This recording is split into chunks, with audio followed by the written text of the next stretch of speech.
Peace, family. It's Bakari Lumumba, the progenitor of LumumbaSpeaks.com, a Black empowerment initiative in which we believe that we could gain a competitive advantage by always betting on Black.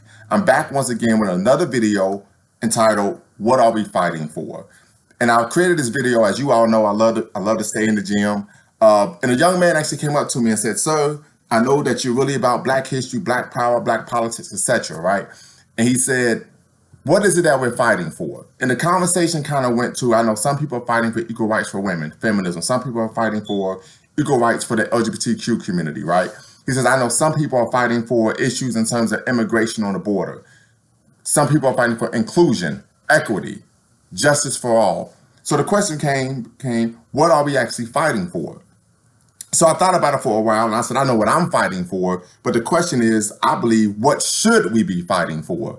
As we all know, there are a number of different political ideologies that Black people practice to try to address the social, political, and economic quagmire that we not only face here in America, but globally as an African people. I think most of us understand that we have been dealing with the Ma'afa ever since 1492, where Columbus allegedly sailed the ocean blue. We all know that he actually was lost, thought he was on his way to India, ended up in what's now known as the West Indies.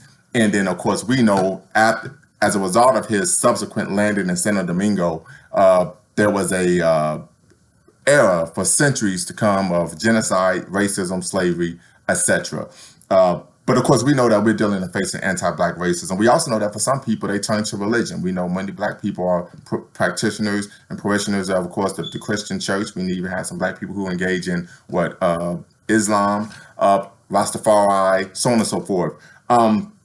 But I think it's very clear, we didn't have that very clear understanding of what is it that we're fighting for. And I believe that what we should be fighting for is power, right? Our great ancestor Frederick Douglass taught us that power concedes nothing without a demand. And we are in a situation in which we have to understand that what we want, and I'm going to quote our late ancestor, Kwame Ture, also known as Stokely Carmichael, is what we want is power. And when do we want it? We want it now.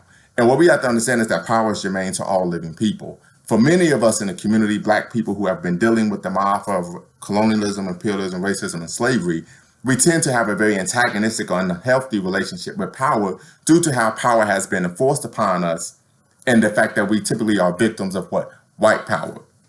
However, I think it's very important that we understand that, according to Dr. Claude Anderson in his book, Powernomics, power is the ability to achieve one's agenda despite opposition. Right, so if you think of a football game, the Tampa Bay Buccaneers were able to achieve their agenda despite the opposition of the Kansas City Chiefs. Floyd Mayweather was able to achieve his agenda despite the opposition of Manny Pacquiao, Oscar De La Hoya, Miguel Cotto, and of course a host and litany of other Hall of Fame worthy boxers and world champions. So I think we have to understand that, and that the reason why I believe it's important that we have to seek and gain, not only gain, but and maintain power is for a number of reasons. First and foremost, I think it is very important that we understand that we have to get out of the mode of always fighting against something and actually have something to fight for, right? It's one thing to fight against something, it's something else to actually fight for, to gain and then maintain something. And that has to be, of course, power. We understand here in the Pan-Africanist community that Pan-Africanism has actually come under a lot of scrutiny in the past 60 years. I even argue, I mentioned this in my master's thesis, and I actually put this in the link. My master's thesis was entitled, Is Pan-Africanism Dead? And I actually state that Pan-Africanism has promised very much but delivered very little. And some of that is understandable, right? We're dealing with neocolonialism. We're dealing with, the structural adjustment programs of the IMF, International Monetary Fund, and the World Bank. We're dealing with the killing of prominent Pan-Africanist heads of state, such as Patrice Lumumba, Thomas Sankara, or even activists, Steve Biko, or being in prison, Nelson Mandela, et cetera, et cetera, et cetera. The beat unfortunately goes on. But also I think one of the reasons is that we focus on actually cultural nationalism. And I understand there's a place for cultural nationalism. Malcolm stated that there has to be a cultural revolution, of course, before there's a political revolution. So where we have to as Marcus Garvey said, get the kings out of our head and not our hair. Understand that completely. We know that as a people, unfortunately, we live in a society that is omnipresent with anti-Black racism in almost every area of human activity. If we're talking sports, if we're talking education, if we're talking entertainment, music, etc., we're dealing with anti-Black racism. Unfortunately, we're soaking that in like the sun.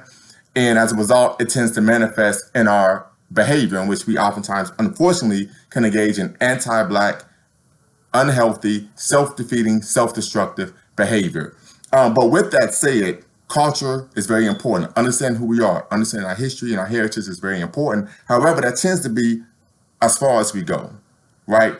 And I find that extremely problematic. In my thesis, I talk about, of course, is Pan-Africanism dead, which is a question that I'm asking. The question is, if Pan-Africanism will have a resurgence, we have to build institutions that serve the needs of our people. I argue that for many Black people, if they have a problem, they go to the church, not because they have a propensity for what Christianity or believing that Jesus Christ is their Lord and Savior, no, but because there's an institution on the corner in a neighborhood that at some base level serves the needs of the community. They might even just be selling hope, but they're serving some type of need. But the biggest thing is there's an actual brick and mortar institution. So one, we have to build institutions. Two, we have to understand that, and Marcus Garvey talks about this. I think Marcus Garvey was the greatest Pan-Africanist that ever lived, but I also think he was the greatest economic nationalist that ever existed. But he understood that in order to gain power, we have to build wealth, right? And we also know that the number one way to build wealth in America, in the Western world, is through what? Having a family, the family structure, the family unit. If anyone is familiar with organizational theory, I hope I'm not getting too high in the weeds or in the ivory tower here, that the family actually is the first organizational structure that any child is going to be brought into. And in that organizational unit, you learn how to what? Treat other people, you learn how to deal with disagreements, but you also learn how to interact as a human being, right? And we have to, that sense of cohesiveness that hopefully is taught in that family unit plays a role when you step out into the bigger world. We also understand that educationally, we have issues with education. We feel that children aren't really being educated, being socialized. I would agree with that, but also part of the process of public education is socialization. So if we're going to address that issue, then of course we have to build educational institutions. But last but not least, I believe the number one goal of why we should be focusing on gaining power rather than diversity and inclusion or, other issues is very simple. I think it's encapsulated in the fifth principle of Kwanzaa, which is Nia, which means purpose, is that our collective vocation should be to restore our people to our traditional greatness, right? It's to restore our people to our traditional greatness. And that is which we are free, proud, and productive, right?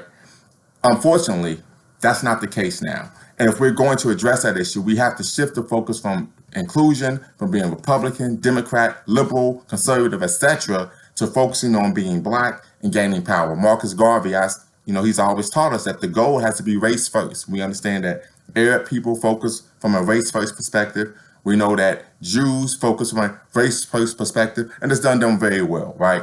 Asians, Chinese, etc. I think we need to do the same thing. So just to quickly sum up, what are we fighting for? The goal, in my opinion, is power. We have to fight for power, the ability to what? Achieve our own initiatives, right?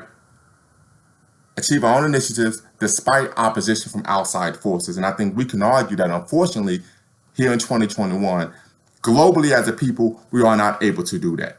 And we have to do that. And I believe that if we gain power, we would have the ability or the defense to prevent many of the issues that we see taking place in the Black world. For example, being from Dayton, Ohio, we're seeing divestment in Black Dayton, particularly in West Dayton. Right? If we have power politically, socially, economically, we prevent those type of problems from happening. I always argue, due to me being in the military, being a prior service member, that the best leadership is preventive maintenance, right? We always learn in the military that the best maintenance is preventive maintenance. And I believe that great leaders, great teachers, great parents focus on taking a preemptive approach to problem solving, right? Unfortunately, I think in our community, we tend to have a crisis-oriented, a reactionary type of template for leadership and solving problems. And it doesn't work for us. We see this all the time. A kid gets shot by the police. There's an issue with school being closed. They're going to tear down the hospital. When people show up, we put on a Sunday best and we elucidate about how this is going to affect our community and how white supremacy is affecting us in all areas of human activity. But at the end of the day, as Dr. Amos Wilson taught us, verbal militancy without action leads to passive non-resistance to oppression. Say that one more time, say it a little slower. Verbal militancy without action leads to passive non-resistance to oppression. So we have to do more than be an HBO commentator. I mean, we got to do more than just talk a good fight. We have to actually live this, walk this, and make this a reality. I believe what we have to do is make our homes, our communities, a bastion not of only Black intelligentsia, where we can always get this work and we can believe in being competitively intelligent, right? So we could go anywhere in the world and compete for resources, but we also have to teach our children in our community to believe in their own self, their race, their history, their heritage, and the ability to, of course, always bet on Black. I'm out. Peace. Make sure you hit the like and subscribe button. Be on the lookout for more videos.